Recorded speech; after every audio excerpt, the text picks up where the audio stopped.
Now that we've finished with 3, let's move on to 4. I'm going to open up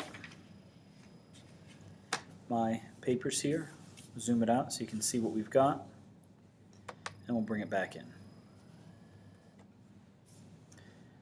On number 4, you can see I haven't helped you very much, so we're going to do that mostly on your own. You will do that mostly on your own. Let's take a look at the isometric view.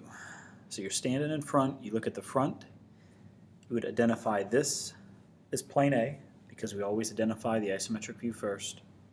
The right side would be plane B. All right, now we're going to call the top plane C.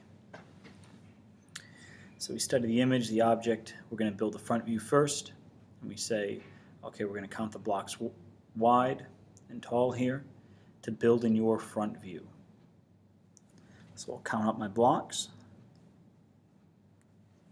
I'll count over and up. Now don't let this angled plane here mess you up, because if you were to try to count from this point down on this angled plane, it would not make sense if you also tried to count across and up. So that being said, this is hugely important. You never count blocks on an angled plane. I cannot stress that point enough. You never count blocks on an angled plane. Okay. At this point, do I know the angle of this plane, what degree angle it is? No, and it really doesn't matter to me because I have the individual points that I need. So the only thing I'm going to have to do is simply connect those two dots to form that angled plane.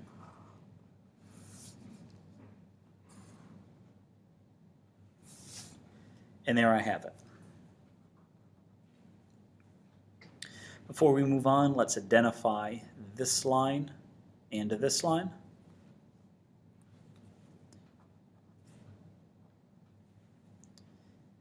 And now we're going to build our top view and our right side view. If we take a moment and look back at our previous problems, how many blocks did we skip between our front view and our top view and our front view and our right side view?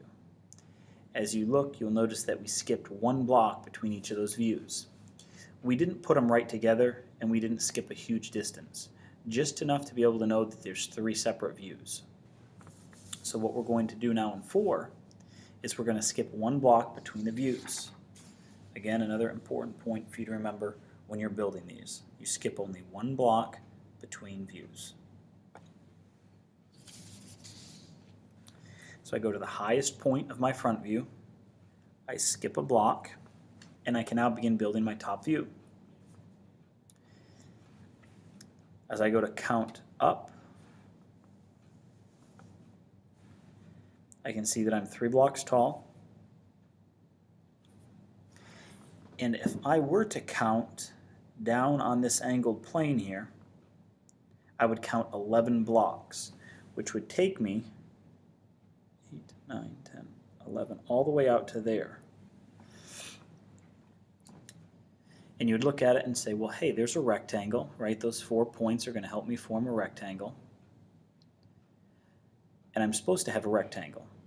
However, the width of your front view must always equal the width of your top view. Since the width of my top view does not equal the width of my front view, it cannot be right. Impossible to be right. The width of my front view is always the same as the width of my top view. And the reason for that is because that plane, plane C, is angled. So even though it may seem to you like you're looking at all of plane C, you're only seeing a portion of it because you're not seeing the full plane. That plane is being tilted or twisted on its side. So you only get to see a portion of that plane as opposed to the thing if you're looking at it at a perpendicular or 90-degree angle. So that is plane C.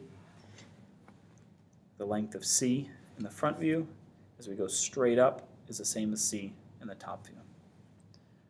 Take a minute to digest that. Let's move on to the right side view then.